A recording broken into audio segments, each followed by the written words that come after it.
सबने मान लिया था। मनोहर पर्रिकर जी ने कहा था कि वन रैंक वन पेंशन लागू करना हमारी प्रायोरिटी है, और कुछ एनोमलिटीज इसमें पे कमीशन की वजह से हैं, तो पहले हम वन रैंक वन पेंशन हमको लागू करने दीजिए, और जो एनोमलिटी जो भेदभाव कहीं अगर है पे कमीशन के स्तर पर है, बहुत सारी समस्या उसके माध्यम से हम हल कर सकते हैं, तो वो हम पे कमीशन के टाइम पर उसको वापस ठीक करेंगे। उसके लिए हमको थोड़ा समय दे दो। लेकिन अगर आप पे कमीशन वाली एनोमलिटीज को बेट करेंगे तो हम वन रैंक वन पेंशन को दूर तक लागू नहीं कर पाएंगे। एक बार इसको लागू करके इसका सुधार करेंगे। तो ये बात उन्होंने कही थी उस समय, और हमको भी वो तार्किक लगी। और मनोहर पर्रिकर जी बहुत ही सज्जन हमारे नेता थे और रक्षा मंत्री थे, उनकी बात पर हमने भरोसा किया। और उस समय आपको ध्यान है कि वो धरना विड्रॉ किया गया था। उनके आश्वासन के बाद हमारे सभी जेसीओ जवानों ने जो है वो धरने को विड्रॉ करके उस समय सरकार की बात मानी और वन रैंक वन पेंशन लागू हुई। लेकिन मुझे दुख इस बात का है कि जब वो टेबल बाहर आई और उस टेबल को जिस तरह से प्रकाशित किया गया और उस टेबल में जिस तरह से उसको लागू किया गया, उसमें बहुत बड़े स्तर पर भेदभाव किया गया।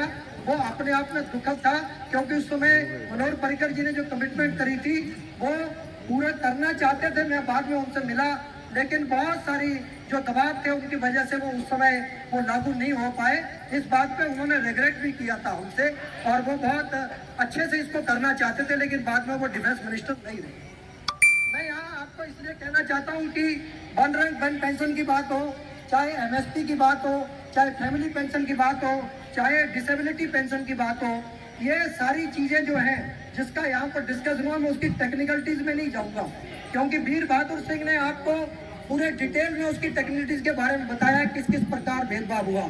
और मुझे ऐसा लगता है कि जब जेसीओ जवानों को देने की बात आती है तो जो लोग उस समय देने के लिए जो अधिकारी बैठते हैं वो इस मानसिकता के साथ बैठते हैं कि जेसीओ जवानों का जितना काट सकते हो उसको काट लो।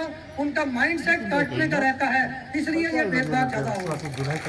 तो ये मानसिकता है, और इस मानसिकता के साथ चीजों को चलाया जा रहा है। उसको बदलने के लिए हमको प्रयास करने की जरूरत है। मैं देख रहा था किस प्रकार एक चपरासी जो है सिविलियन रिटायर होता है तो उसको जो है प्राइवेट वार्ड में और वो बेड मिलता है, जबकि हमारे हवलदार तक जो है उनको जो है एक जनरल वार्ड मिलता है। ये देश की सीमा पर लड़ने वाले, जिसके कारण देश के करोड़ों लोग शांति से रात की नींद सोते हैं, दिन का चैन लेते हैं, अपना व्यवसाय पूरे जोश के साथ करते हैं, बिना डर के करते हैं।